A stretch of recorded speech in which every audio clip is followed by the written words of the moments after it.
നമസ്കാരം. ഫെങ്ഷുയി സെഗ്മെൻറ്റിലേക്ക് സ്വാഗതം. നമ്മോടൊപ്പമുള്ളത് Tejas feng shui director doctor Shaji K നായരാണ്. അദ്ദേഹത്തെ സ്വാഗതം ചെയ്യാം. നമസ്കാരം സാർ. സാർ, നമ്മൾ കഴിഞ്ഞ എപ്പിസോഡിൽ സംസാരിച്ചത് ഒരു വീട് എങ്ങനെ ക്ഷേത്രമാക്കി മാറ്റാം എന്നുള്ളതിനെ കുറിച്ചാണ്. എങ്ങനെ പോസിറ്റീവ് എനർജി ഒരു വീടിനുള്ളിൽ എത്തിക്കാം എന്നതിനെ കുറിച്ചായിരുന്നു സംസാരിച്ചത്. അടുത്തതായി ഇന്നത്തെ ഒത്തിരി പേർ ചോദിക്കുന്ന ഒരു സംശയമാണ്, വീടിൻ്റെ പ്ലാൻ പുതുതായി എങ്ങനെ പുതിയ വീടിൻ്റെ പ്ലാൻ രൂപീകരിക്കുമ്പോൾ എങ്ങനെയാണ് ഫെങ്ഷുയി പ്രകാരം എങ്ങനെയൊക്കെ അത് സെറ്റ് ചെയ്യാം എന്നുള്ളതാണ്. നമ്മളെപ്പോഴും ഒരു വീടിൻ്റെ പ്ലാൻ കഴിഞ്ഞ ഇതിൽ ഞാൻ പറഞ്ഞായിരുന്നു, ഒരു പ്ലാൻ നമ്മൾ കറക്റ്റ് ചെയ്യുമ്പോൾ പുതിയ വീട് വയ്ക്കുവാനാണെങ്കിൽ അത് ഇന്ത്യൻ വാസ്തു അനുസരിച്ചാണ് അതിൻ്റെ എത്ര സ്ക്വയർ മീറ്റർ വേണമെന്ന് കാൽക്കുലേറ്റ് ചെയ്യുക. ഞാൻ പറഞ്ഞു, വീടിന് 5 പ്രായമുണ്ട്: ബാല്യം, യൗവനം, കൗമാരം, വാർദ്ധക്യം, മരണം. എപ്പോഴും യൗവനം അല്ലെങ്കിൽ കൗമാരം ഈ രീതി അനുസരിച്ചുള്ള ഒരു നമ്മൾ കാൽക്കുലേറ്റ് ചെയ്തതിന് ശേഷം അതിനകത്ത് അതിൻ്റെ എൻട്രൻസ് ഏത് ഡയറക്ഷനിലാണ് വരുന്നത്. രണ്ടാമത് നമ്മൾ നോക്കുന്നത് ഈസ്റ്റാണോ, സൗത്താണോ, നോർത്താണോ, വെസ്റ്റാണോ, ഏത് ഡയറക്ഷനാണ് വരുന്നത്. അതിൻ്റെ മെയിൻ ഡോർ എത്ര ഡിഗ്രി ആംഗിളിലാണ് വയ്ക്കേണ്ടത്. മൂന്നാമത് നമ്മൾ കാൽക്കുലേറ്റ് ചെയ്യുന്നത് എത്ര ഡിഗ്രി ആംഗിൾ. അപ്പം ഒരു ഉദാഹരണം, കിഴക്ക് ഭാഗത്തോട്ടാണ് വീടിൻ്റെ ഡയറക്ഷൻ എങ്കിൽ അതിൻ്റെ ഡോറ് കിഴക്കിൽ തന്നെ 3 ഡയറക്ഷൻസ് വരും. ഈസ്റ്റ് 1, 2, 3.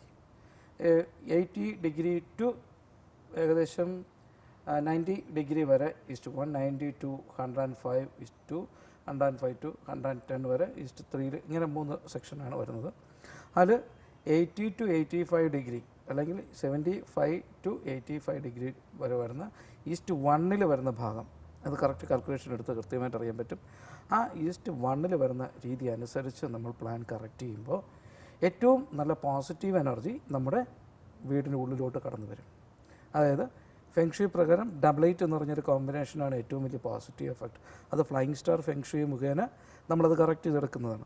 അത് വാതിലിൻ്റെ ആംഗിൾ ഇത്ര ഡിഗ്രി ആണെങ്കിൽ എത്രത്തോളം പോസിറ്റീവ് എനർജി വീട്ടിനുള്ളിലോട്ട് കടന്നു വരുന്നു. അപ്പോൾ അതനുസരിച്ച് ആ പോസിറ്റീവ് എനർജി കടന്നു വരുന്ന ഭാഗം ലിവിങ് റൂം. അത് കഴിഞ്ഞാൽ എവിടെയാണ് പോസിറ്റീവ് എനർജി നിൽക്കുന്നത് അവിടെ ബെഡ്റൂം. എവിടെയാണ് പോസിറ്റീവ് എനർജി നിൽക്കുന്നത് അവിടെ കിച്ചൺ. ആ പോസിറ്റീവ് എനർജി എങ്ങനെ ഡബിൾ ചെയ്ത് നമുക്ക് ഉപയോഗിക്കാം, ഇതിനെയൊക്കെ കാൽക്കുലേറ്റ് ചെയ്തുകൊണ്ട് ഓരോ ബെഡ്റൂമിലും ആ ഒരു പോസിറ്റീവ് എനർജി കിട്ടുന്ന ഭാഗമൊക്കെ എടുത്തുകൊണ്ട് നമ്മൾ പ്ലാൻ കറക്റ്റ് ചെയ്യും. അപ്പോൾ ഈ നെഗറ്റീവും ഉണ്ട്. കാരണം പോസിറ്റീവ് ഒരു വീട്ടിൽ 4 ദിശകളും 4 കോണുകളും ഉണ്ട്, ടോട്ടൽ 8 എണ്ണം. ഇതിൽ 4ഇടത്തേ പോസിറ്റീവ് എനർജി ഉള്ളൂ, 4ഇടത്ത് നെഗറ്റീവ് എനർജിയാണ്. അപ്പോൾ നെഗറ്റീവ് എനർജി ഉള്ള ഭാഗങ്ങളിൽ അത് ഒന്നുകിൽ ടോയ്ലറ്റോ അല്ലെങ്കിൽ സ്റ്റോർ റൂമോ അല്ലെങ്കിൽ നമ്മൾ അധികം യൂസ് ചെയ്യാത്ത ഗസ്റ്റ് റൂമോ ഇങ്ങനെയൊക്കെയുള്ള ഭാഗങ്ങളാക്കി മാറ്റിയെടുക്കും. അപ്പം വീട്ടിലെ ഗ്രഹനാഥയും ഏറ്റവും കൂടുതൽ സമയം ചിലവാക്കുന്നത് ഞാൻ പറഞ്ഞല്ലോ, ഒരു മനുഷ്യൻ്റെ ജീവിതത്തിൻ്റെ 45% സ്വന്തം വീട്ടിലെ ബെഡ്റൂമാണ്.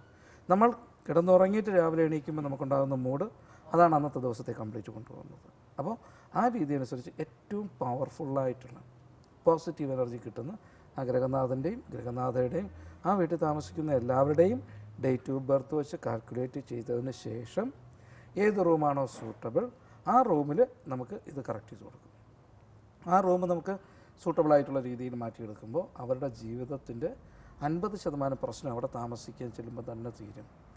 ഇന്ത്യൻ വാസ്തു അനുസരിച്ച് ഇപ്പം നമുക്ക് ഇന്ത്യൻ വാസ്തു അനുസരിച്ച് നോക്കുമ്പോൾ കഴിഞ്ഞ ഇതിൽ പറഞ്ഞു മാസ്റ്റർ ബെഡ്റൂം എപ്പോഴും സൗത്ത് വെസ്റ്റിലേക്കാണ് വരേണ്ടത്. പക്ഷേ ഡേറ്റ് ഓഫ് ബർത്ത് വെച്ച് കാൽക്കുലേറ്റ് ചെയ്യുമ്പോൾ ഓരോ വ്യക്തിക്കും സൂട്ടബിളായിട്ടുള്ള സ്പേസിലായിരിക്കണം നമുക്കൊരു ബെഡ്റൂം ഉണ്ടാക്കുന്നത്. കിച്ചണിൽ തന്നെ സാധാരണ വാസ്തുപ്രകാരം 2 സ്ഥലങ്ങളിൽ കിച്ചൺ വരാം. പിന്നെ നോർത്ത് ഈസ്റ്റിൽ കിച്ചൺ വരാം, സൗത്ത് ഈസ്റ്റിൽ കിച്ചൺ വരാം, നോർത്ത് വെസ്റ്റിലും കിച്ചൺ വരാം. നേരത്തെ ഞാൻ പറഞ്ഞു, കഴിഞ്ഞ എപ്പിസോഡിൽ ഞാൻ പറഞ്ഞു, നോർത്ത് വെസ്റ്റിൽ കിച്ചൺ വന്നു കഴിഞ്ഞാൽ വായുകോണാണ്, അവിടെ കിച്ചൺ വരാൻ പാടില്ല എന്ന് പറയും. വരാൻ പാടില്ല എന്ന് പറയുന്നതിൻ്റെ കാരണം എപ്പോഴും എയർ സർക്കുലേഷൻ വന്നുകൊണ്ടിരിക്കുന്നതുകൊണ്ട് തീ ആളിപ്പടരാനുള്ള ചാൻസ് ഉണ്ട്. ഇപ്പോഴത്തെ കാലഘട്ടത്തിൽ കിച്ചണൊക്കെ മറ്റേ മോഡുലർ കിച്ചണൊക്കെ ആയതുകൊണ്ട് ആ ഒരു പ്രോബ്ലം അവിടെ ഇല്ല. പിന്നെ നോർത്ത് ഈസ്റ്റിൽ കിച്ചൺ വരുമ്പോൾ അവിടെ മത്സ്യമാംസാദികൾ പാചകം ചെയ്യാൻ പാടില്ല എന്ന് പറയാറുണ്ട്. അപ്പം ഈശാനുകോണായതുകൊണ്ട് ശിവൻ്റെ ഭാഗമായതുകൊണ്ടാണ് അത് പറയാറ്. അപ്പോൾ അതും സൂട്ടബിളായിട്ടുള്ള രീതിയിൽ മാറ്റിയെടുത്ത് എവിടെ കിച്ചൺ വരണം, എവിടെ മാസ്റ്റർ ബെഡ്റൂം വരണം, എവിടെ ബെഡ്റൂം വരണം, മറ്റേ കുട്ടികളുടെ സ്റ്റഡി റൂം എവിടെ വരണം, അതേപോലെ തന്നെ ടോയ്ലറ്റ് ഇവിടെ വരണം. ഇതൊക്കെ നോക്കിയിട്ട് വേണം നമ്മൾ പുതിയ പ്ലാൻ കറക്റ്റ് ചെയ്യുന്നത്. എപ്പോഴും ഇപ്പോൾ ഓരോരുത്തർക്ക് പറയാനുണ്ട്, സാർ എനിക്ക് ഇത്ര സ്ക്വയർ ഫീറ്റ് വീട് വേണം. ആ സ്ക്വയർ ഫീറ്റിന് സൂട്ടബിൾ ആയിട്ടുള്ള, ഇപ്പം 2000 സ്ക്വയർ ഫീറ്റ് സൂട്ടബിൾ ആയിട്ടുള്ള വീട് വയ്ക്കാൻ പോകുന്നവർക്ക് ചിലപ്പോൾ അത് സൂട്ടബിൾ ആവത്തില്ലായിരിക്കും. ആൾക്ക് ചിലപ്പോൾ 1800 1500 സ്ക്വയർ ഫീറ്റുള്ള വീടായിരിക്കാം സൂട്ടബിൾ. ആ വ്യക്തിക്ക് ഏതാണോ സൂട്ടബിൾ, ആ ഭൂമിക്ക് ഏതാണോ സൂട്ടബിൾ, അതിനനുസരിച്ചാണ് നമ്മൾ പ്ലാൻ കറക്റ്റ് ചെയ്യേണ്ടത്. പുതിയ വസ്തു സെലക്ട് ചെയ്യുന്നതിന് പോലും നമുക്ക് ലാൻഡ്സ്കേപ്പ് ഫെങ്ഷുയിൽ ഇതുണ്ട്. വസ്തുവിൽ പോലും നമ്മൾ നോക്കിയെടുക്കേണ്ടതായിട്ടുണ്ട്. ഒരു വസ്തു എല്ലാവരും ചെന്ന് വസ്തു വാങ്ങുന്നുണ്ട്. പല വീടുകളിലും വീടത്ര സൂട്ടബിളായിട്ടുള്ള വസ്തു സൂട്ടബിൾ അല്ല എങ്കിൽ നമുക്ക് ദോഷം ഉണ്ടാവാം. അപ്പം വസ്തുവും സൂട്ടബിളായിട്ടുള്ള രീതിയിൽ മാറ്റിയെടുത്തുകൊണ്ടാണ് നമ്മൾ ഒരു വീട്ടിൽ എത്ര സ്ക്വയർ ഫീറ്റ് വസ്തുവുണ്ട് അല്ലെങ്കിൽ എത്ര സ്ക്വയർ മീറ്റർ വസ്തുവുണ്ട്, അതിൽ ഏത് രീതിയിലുള്ള വീട് നിൽക്കാം, ഏത് മുഖത്തോടു കൂടിയ വീട്, അതായത് കിഴക്കാണോ തെക്കാണോ വടക്കാണോ പടിഞ്ഞാറാണോ എന്ന് ഏത് രീതിയിലുള്ള വീടാണ് അവിടെ സൂട്ടബിളെന്ന് നോക്കിയിട്ട് അതിനനുസരിച്ച് ഇന്ത്യൻ വാസ്തു അനുസരിച്ചുള്ള പ്ലാനിൻ്റെ ഔട്ട്ലൈൻ അത് ഇത്ര സ്ക്വയർ ഫീറ്റ്, ഏത് പ്രായത്തിലാണ്, ബാല്യം യൗവനം വാർദ്ധക്യം കൗമാരം വാർദ്ധക്യം മരണം, ഇതിൽ സൂട്ടബിളായിട്ടുള്ള പ്ലാന് ഏത് ഏജിൽ വേണം വീട്, അതനുസരിച്ച് ഫെങ്ഷുയി മുഖേന ഏത് രീതിയിലൊക്കെയാണ് ബെഡ്റൂം വേണ്ടത്, അങ്ങനെയാണ് നമ്മളിതിൽ സെറ്റ് ചെയ്തെടുക്കുന്നത്. അതിനകത്ത് നമുക്ക് പ്ലാൻ അങ്ങനെ കറക്റ്റ് ചെയ്ത് കൊടുക്കുന്ന പല ആൾക്കാരും വിളിച്ചിട്ട് അങ്ങനെ ഞങ്ങൾ കറക്റ്റ് ചെയ്ത് കൊടുക്കാറുണ്ട്. പ്ലാൻ കറക്റ്റ് ചെയ്താൽ ഇതാണ് ഏറ്റവും എളുപ്പം. ഈ പ്ലാൻ കറക്റ്റ് ചെയ്യുമെന്ന് പറഞ്ഞുകൊണ്ട് മാത്രം പോരാ കാര്യങ്ങളെല്ലാം. സാർ, ഈ കിച്ചണിനകത്ത് ഈ ചുമന്ന കളറുള്ള ടൈൽസ് ഇടാൻ പാടില്ലെന്ന് കേട്ടിട്ടുണ്ട്. എന്തുകൊണ്ടാണ് അത്? കിച്ചണിന് സ്വാഭാവികമായിട്ടും ഈ ഫെങ്ഷുയി മുഖേന കിച്ചണിനകത്ത് അഗ്നിയാണ് വരുന്നത്. ഫെങ്ഷുയി മുഖേന അല്ല, ഇന്ത്യൻ വാസ്തു അനുസരിച്ചും. അതുകൊണ്ടാണ് തെക്ക് കിഴക്ക് ഭാഗത്ത് കിച്ചൺ വരാൻ പറയുന്നത്. ഏറ്റവും കൂടുതൽ യൂസ് ചെയ്യുന്ന അഗ്നിയാണ്. അപ്പം ഈ അഗ്നി എന്ന് പറയുന്നതിൻ്റെ ഒരു റെഡ് കളറിലാണ് നമ്മൾ ഉദ്ദേശിക്കുന്നത്. അപ്പോൾ ആ റെഡും കൂടെ ആയിക്കഴിഞ്ഞാൽ അത് ഡബിൾ ചെയ്യും. അവിടെ നിന്ന് പാചകം ചെയ്യുന്ന ഗ്രഹനാഥയ്ക്ക് അസുഖങ്ങൾ ഉണ്ടാകാനുള്ള ചാൻസ് ഉണ്ട്. റെഡ് കുറച്ച് കിച്ചണിനകത്ത് ഉപയോഗിക്കാൻ പറയാറുള്ളൂ. എപ്പോഴും ഒരു എന്താ പറയുക, പിസ്ത ഗ്രീനോ ലെമൺ അല്ലയോ ഇങ്ങനെയൊക്കെയുള്ള കളേഴ്സാണ് ബെഡ്റൂമിൽ യൂസ് ചെയ്യാൻ പാടുള്ളൂ. റെഡ് അധികം ബെഡ്റൂമിൽ യൂസ് ചെയ്യാൻ പാടില്ല. റെഡ് യൂസ് ചെയ്യുന്നത് തന്നെ ഫ്ലൈയിങ് സ്റ്റാർ ഫെങ്ഷുയി മുഖേന ഓരോ ഭാഗത്തും ഉള്ള ആ ഒരു എനർജി അതിനകത്ത് ഫ്ലൈയിങ് സ്റ്റാർ വരും. ഇതിൽ ഞാൻ എന്താണ് ഫ്ലൈയിങ് സ്റ്റാർ ഫെങ്ഷുയി എന്നൊക്കെ ഞാൻ പറഞ്ഞു തരാം. ആ ഫ്ലൈയിങ് സ്റ്റാർ ഫെങ്ഷുയി മുഖേന ഓരോ കോമ്പിനേഷൻസ് വരുന്നതിൽ ചിലയിടത്തൊക്കെ അഗ്നിയെ കൊണ്ട് മാത്രമേ ആ നെഗറ്റീവ് എനർജിയെ മാറ്റിയെടുക്കാൻ പറ്റുള്ളൂ എന്നുള്ള ഭാഗങ്ങളിൽ റെഡ് കളർ സ്കിന്ന് നമ്മൾ കൊടുക്കാറുണ്ട്. അതായത് ബെഡ്റൂം ആണെങ്കിൽ ബെഡ്ഷീറ്റ്, പില്ലോ കവർ, കർട്ടനൊക്കെ റെഡ് കളറിൽ ആഡ് ചെയ്ത് കൊടുക്കാറുണ്ട്. ഇല്ലാത്ത സ്ഥലങ്ങളിൽ നമ്മൾ റെഡ് ആഡ് ചെയ്ത് കഴിഞ്ഞാൽ, ഒരു ഉദാഹരണം പറഞ്ഞു തരാം.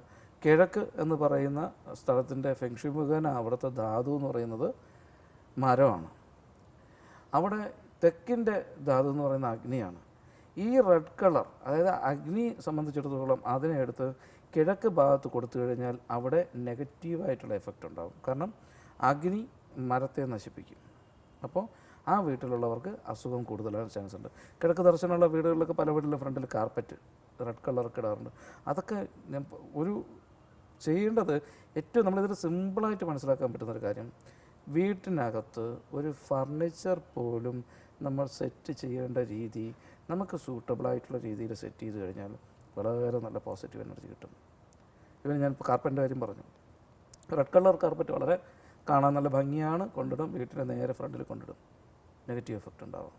ഓരോ ഭാഗത്തും ഓരോ കിഴക്ക് ദർശനം വരുന്ന വീടിന് മാത്രമല്ലേ? അല്ല, ഇപ്പോൾ ഓരോ ദർശനം വരുന്നത്, ഇപ്പോൾ കിഴക്കായിരുന്നാലും തെക്കായിരുന്നാലും പടിഞ്ഞാറായിരുന്നാലും വടക്കായിരുന്നാലും ഏത് ഡയറക്ഷനിലുള്ള വീടായിരുന്നാലും അതിന് സൂട്ടബിളായിട്ടുള്ള കാർപ്പറ്റ് വേണം ഫ്രണ്ടിലിടാൻ.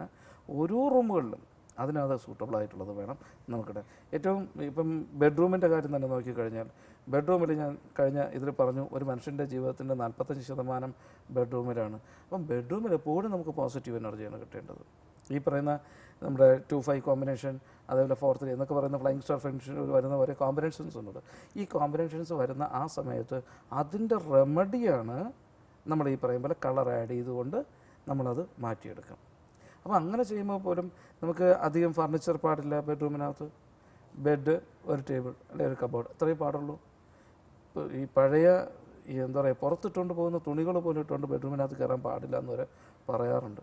അത് ബെഡ്റൂമിനെ കുറിച്ച് ഏകദേശം 1-2 എപ്പിസോഡ് പറഞ്ഞാൽ പോലും തീരാത്തതുണ്ട് ബെഡ്റൂമിനെ കുറിച്ച്. ഇത് ശ്രദ്ധിച്ച് നമ്മൾ കാര്യങ്ങൾ ഇത് കൈകാര്യം ചെയ്ത് കൊണ്ടുപോകണമെങ്കിലും വളരെ നല്ല മാറ്റമാണ് ഉണ്ടാകുന്നത്.